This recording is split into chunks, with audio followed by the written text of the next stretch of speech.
And yeah, to your point, when we look at this type of matchup, let's do the intros first, I guess, and then we'll finish the point. Spawning in the bottom left-hand side, the Peruvian player for Cranky Ducklings, it is Ryu.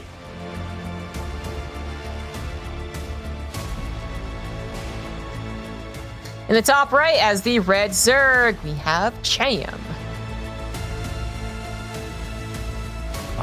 Yeah, to finish that point, I really feel like a lot of players just play to their comfort zones.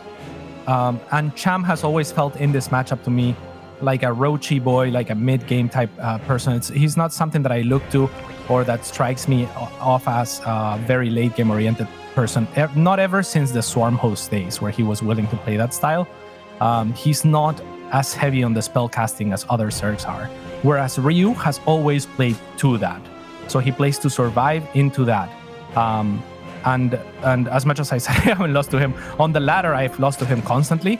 And you know, that's my struggles. If I can't finish him off, then come the late game, I usually couldn't keep up with him. In official matches, however, I kill him before that. Yeah, well, that's where it's most important, I guess. Hell yeah.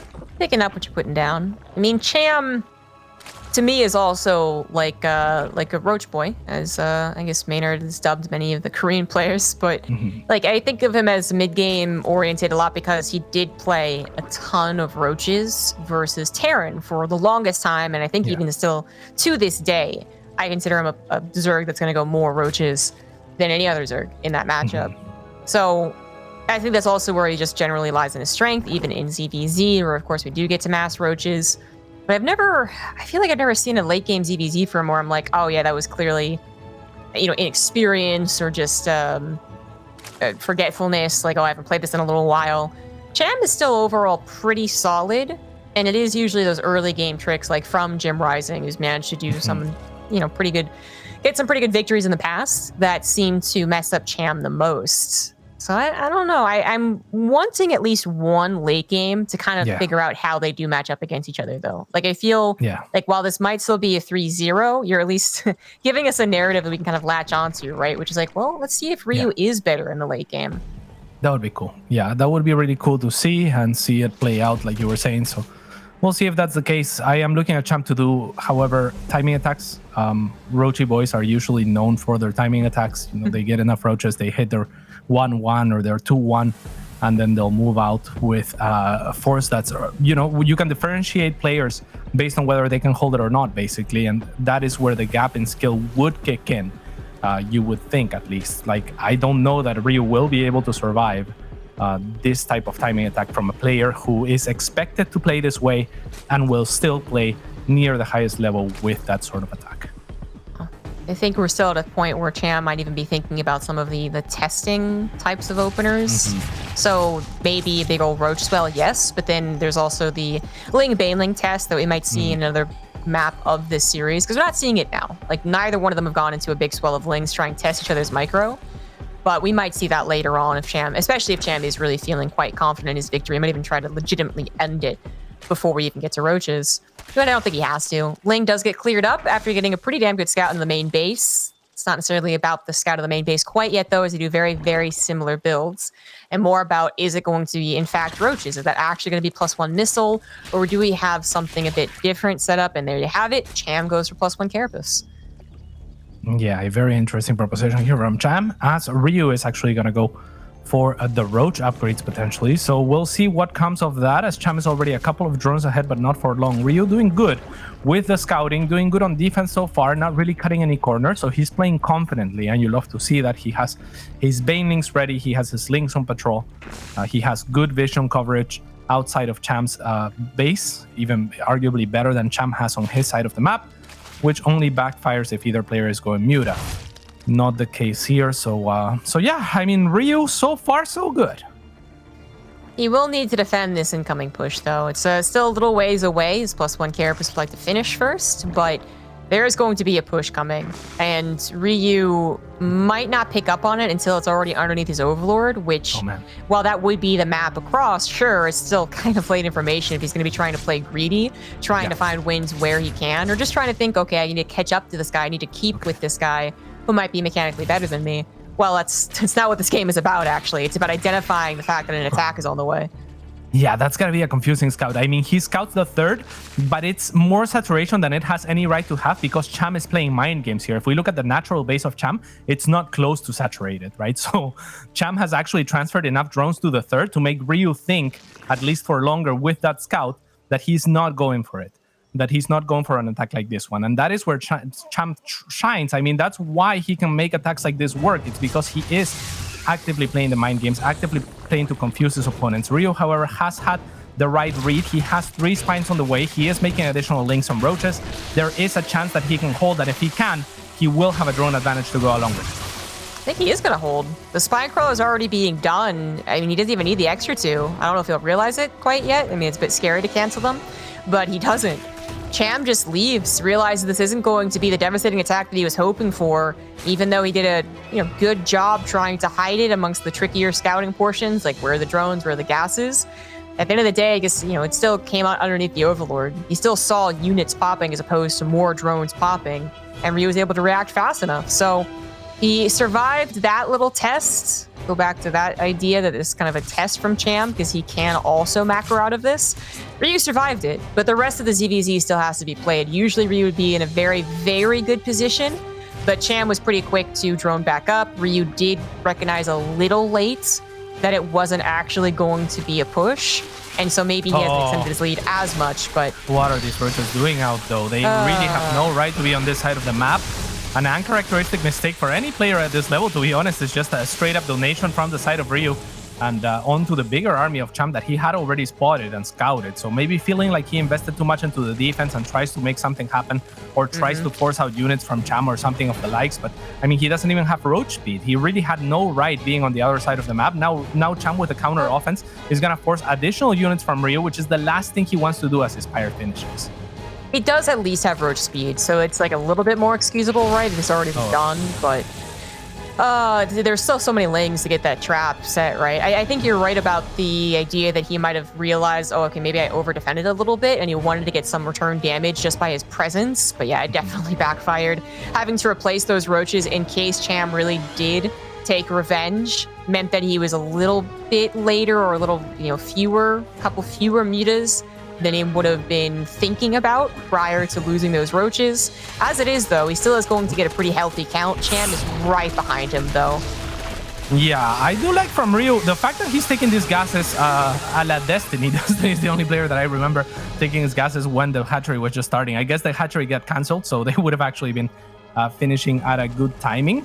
And Cham actually finding the 4th base of Ryu. But I was going to say, I like the presence of mind of Ryu to identify that this could be Muta against Muta because he is adding extra gases everywhere. And that is going to pan out in his favor should both players overcommit to the Muta. However, these roaches are going to have something to say about that. Ryu wants to kite back with his roaches. You don't want to be fighting right there. You want to force Cham to chase those roaches so that the Muta continue to do damage. Instead, they're going to be kind of just sitting in place and be as close as possible to the next base. This is still favorable for Ryu if he can stabilize, if he can clear this off. He has mined additional gas. The other base will get cancelled or taken down, I'm not completely sure. And Cham with a strong presence in the natural base of Ryu. He will have to pack up and leave soon, though, as Ryu will be coming back to defend with his own Muta. It was at least a cancel. Ryu still has 4 bases, but has taken a nasty loss in his economy. He's now down 15 workers. His Muta count is very healthy, and he clearly has a much faster upgrade, although it's not the Carapace. But it's not quite done yet. Does he want to take the fight? I think he does. Cham is going to be reinforcing a little bit later. But while his Mutas chase down those units, they're missing out on the Ling defense, which are now ransacking the 4th base yet again, and will probably get the kill. Yeah, that's looking really rough. And now Ryu is kind of committed on the other side of the map. He's going to try to find some damage, try to make a fight happen against the Mutas of Cham as soon as possible. He's instead going to go into the natural. I like that there's not a spore ready for Cham, so he will find some economic damage. But now here's the Muta of Cham, and Cham feels like he has enough fighting over a spore. He surely does. So Ryu trying to retreat and do a little bit of poking here and there, trying not to give up the number of Mutas that he has to Cham so that Cham maybe lets him escape, but instead Cham drags him closer to his spore, and Ryu is forced to GG as he recognizes that his Muta numbers were just not there anymore. Yeah, it's too bad. That was actually a pretty nice game for Ryu, Like, he defended the push, I think, almost exactly as he should. Again, maybe he should have canceled the spines, been a little bit quicker to going back to droning once he realized that Cham wasn't going to push the issue. but still, he defended it on a good economy. He did adapt, carried through with his game plan pretty well for the most part into that Spire. But it just felt like when it came down to how you use the units, Cham did use them better. First of all, there was a mistake with the roaches from Ryu, right? That was the obvious one. But even the way that Cham was able to use Lings and Mutas to really push and pull Ryu apart, just I guess showed him to be more experienced in that style. Yeah, the game of information, Ryu, I mean, he had a good spread of overlords, but he didn't really confirm that there wasn't a fourth from Cham, I guess. Or if he did, then that was terrible decision making instead. But if he didn't know about the fourth, that's a little bit forgivable, because maybe he feels like we're both on 4 base. But if he did know Cham doesn't have a fourth and I have a fourth, he just has absolutely no right moving out on the map at all. Those roaches should have never been on the other side. They should have just been tucked back in. Like you said, he defended well, Cham pulled back, and Ryu identified in that moment, I'm gonna drop a Spire. I defended. He was quick to it. He dropped his fourth, he had more gas. Down the line, I think he wins that game if he just doesn't blunder and kind of like lose too many units, right? Imagine those roaches just defending even against the less link counterattack. Even if he just sat them idle at the fourth, he would have had more gas down the line and he would have won the Muta battle. So a little bit of a sad game for him in this first game. A little bit, yeah. But I get to game 2 on Romana side, and now we have this top left player up 1. He is Cham.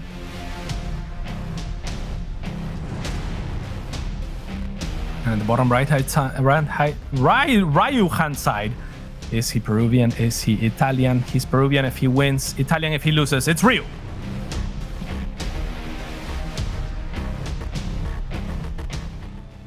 Reminds me of Americans cheering on whoever heck they could. USA, yeah.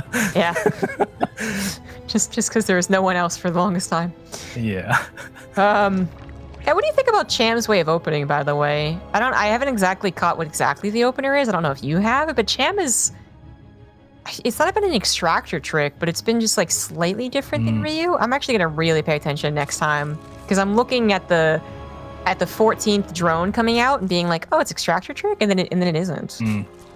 Yeah, Cham, Latin American Zergs actually have always stricken me as having different openings. I think Eric likes to do something like go up to 15 drones and then do a weird extractor trick and drop his hatchery before his overlord and stuff like that. And Cham is the only Zerg that I have ever seen for a period of time scout with a drone. I actually, when you go 12 pool in CVC and then you just drop your hatchery, right? But because I played Cham so often, what I would do is start my queen and then only cancel it if there wasn't a drone like blocking my hatchery because it's Cham. So he's, there's a possibility that he actually has a drone blocking your hatchery, which is super odd. So yeah, I wouldn't put it past him if he's not just opening the 16 hatch, 17 gas or whatever most people open these days. Yeah, just a little bit off, a little bit. That's funny. I think I might have actually discussed this with you in previous cast of this region. You're just like, yep, it's just a bit different. It's like, oh, fair enough. Despite what is, now a worldwide internet network, and we can all talk to each other and learn from each other, and there's replays readily available. There still are differences amongst the regions, and sometimes they're very cute little differences. But ultimately, I think Cham does play up to the standard that is set by a lot of Koreans, for instance. He practices in Korea. Still has a couple of things that he just likes being an individual. Yeah, most definitely. And he has always been a very approachable, very easy to absorb information, similar to Estrella from North America, for example. He's the type of player that has always looked for guidance from other players that will take in information and then make his own decisions, but not without understanding multiple points of view and so on. So he's always the type of player that's prone to tweak with build orders and tweak with things, and be at the forefront of that kind of thing. Never too major with Cham, right? It's never like he does something game breaker or something super different, but he has those little tweaks. Exactly, yeah. And that sometimes can be even the way that he kind of paces a Zerg versus Zerg in particular, as that's the matchup we're casting.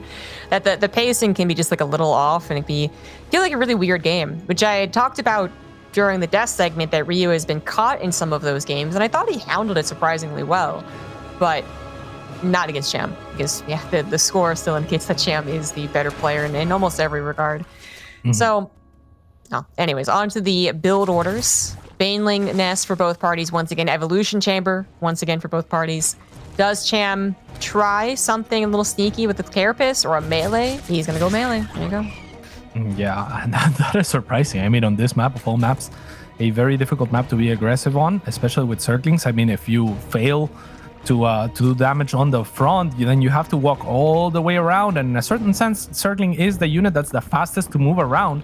But in another sense, it's, you know, you're just kind of committed to going up ramps, and it's going to be difficult to break. So Cham's going to be hoping that his first surprise with a ton of links is hopefully good enough for him to do a lot of damage to Ryu.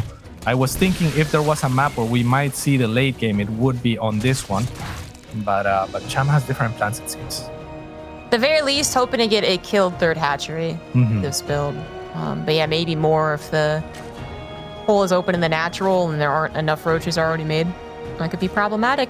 I mean, Ryu does have the Baneling Nest. He didn't try to cancel it or be like really greedy about it. So that would be the first defense against any type of +1 melee swell. And he's consistently mismicroing them, so that doesn't give me a lot of faith. Yeah, second Baneling that goes down to a single circling, sadly. Not what you want. Forced to morph yet another Baneling, and Cham must be pretty happy with this as he drops his Spire. So yeah, the +1 melee links may not come in handy for a big attack after all. He is producing some circlings, but it's going to be mostly for defense, it looks like. I like that a lot better, actually, than committing to the attack while going for very quick Muta. Ryu going once again for the Overlord speed to try and gather additional information, the same as he did last game, though last game he didn't. I don't know that it ended up paying off for him. It was a little late in that regard, as Cham was already moving out with his attack. He's gonna poke in with this Overseer, and I'm not sure that he's gonna find the information that he has been looking for. But yeah, I love Cham's approach, to be honest, right? It's good to try and get away with murder basically on this map, on a map where people are gonna be normally just very defensive. A little bit of a tussle over on the third base. Cham did dedicate a couple of Banelings, but finally Ryu actually gets a good Baneling hit, so that's going to clear out most of the Lings that might have snowballed a little bit more. I think there was 8 Lings to a Baneling. Maybe they're taking down a couple of drones at this point. Already 8 drones have fallen, so it's not a bad attack from Cham, and he is, of course, more importantly, getting safely to Aspire. So that's far more important. Although maybe not for long. Ryu does have that Nidus Storm finishing as I speak. The Overseer managed to tuck itself into the corner. I don't think Cham realized that Overseer is still alive.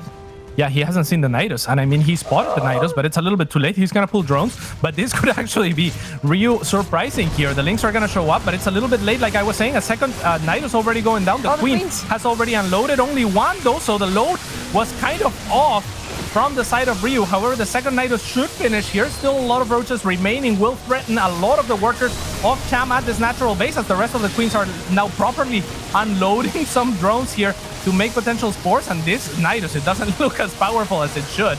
There's not very many units coming out of it, as it seems like it was mostly a desperation move attempt from Ryu, kind of saying like, oh crap, it's a Spire and I spotted it a little bit too late. Let's try a Nidus. But I mean, if it wasn't preempted, you're just not gonna have the units to fill it out. The Queens specifically, right? Like, the Queens are there to help against the Mutas, also to make sure the Nidus Swarm does stay alive, but it was everything, really. There wasn't a lot pouring out of that Nidus Swarm. So Queens, first and foremost, sucks you didn't have more, but you do kind of have to prepare to have a lots, as they don't just pop out of larva like all the other units. They're very slow building from the hatcheries. And then when it came to roaches and lings, there also wasn't much of that. A lot of it had died already to that little attack from Cham. And now Cham dominates the map. He dominates the game. Ryu might give it a good go here, give it a good college try to win a late game. But he's going to be just consistently bullied. At best, he'll probably stay on 3 bases, probably not a 4th. And Cham will do whatever the heck he pleases. So mass Muta, mass Baneling attack, go up to a high for Ultras. Whatever Cham wants to do. Yeah, pretty much. Ryu really wishes that that spore was in between the natural and the 3rd right now. It's instead 2 spores at the 3rd. And enough Mutas for Cham to threaten those gases that we were talking about in the previous series. So that's exactly what he's going to go after. Those are the free pickings for him. The spore could be 1 hex to the left, and that would actually help. That is something that we saw in our European CVCs. Now this drone train, I'm not sure what it's gonna try to morph spores, but I can't imagine a world where Cham lets that happen. Maybe if he could morph spores on an Overlord pooping creep somewhere, and then walk him or something, that would be a better shot. Yeah, it's looking grim.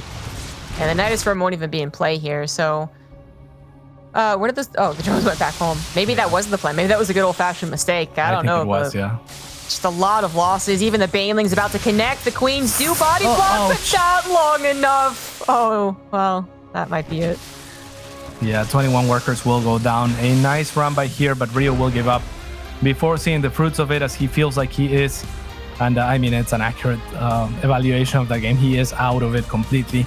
Cham will take a 2-0 lead, decisive. I mean, yeah, I really don't know what to make of that Nidus, right? It's like, I see the Nidus, and I don't have the full information, the full game plan, as Ryu should be keeping tabs of what he's doing exactly.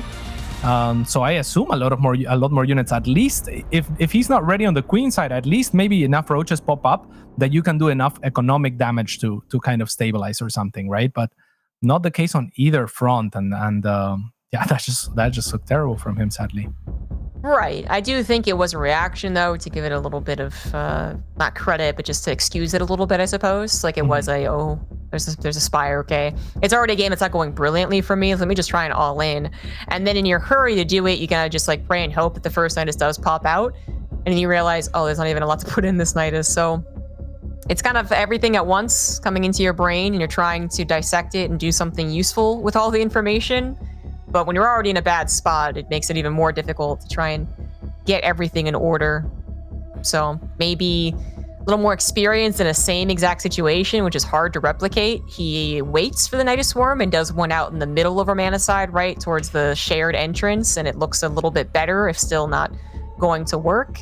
But he went for the Hail Mary, hoping at least a Nidus Swarm would get up, and actually didn't have anything to put in it. So it looks awkward, but I think we all kind of empathize with the situation. Yeah, most definitely. I mean, it's definitely a tough start to the series. He's now down 0-2. I'm still hoping and rooting for a late game. This is still one of the larger maps, so maybe we can find it. In the top right-hand side, however, is the staple of the Latin American scene, the Mexicano, Cham.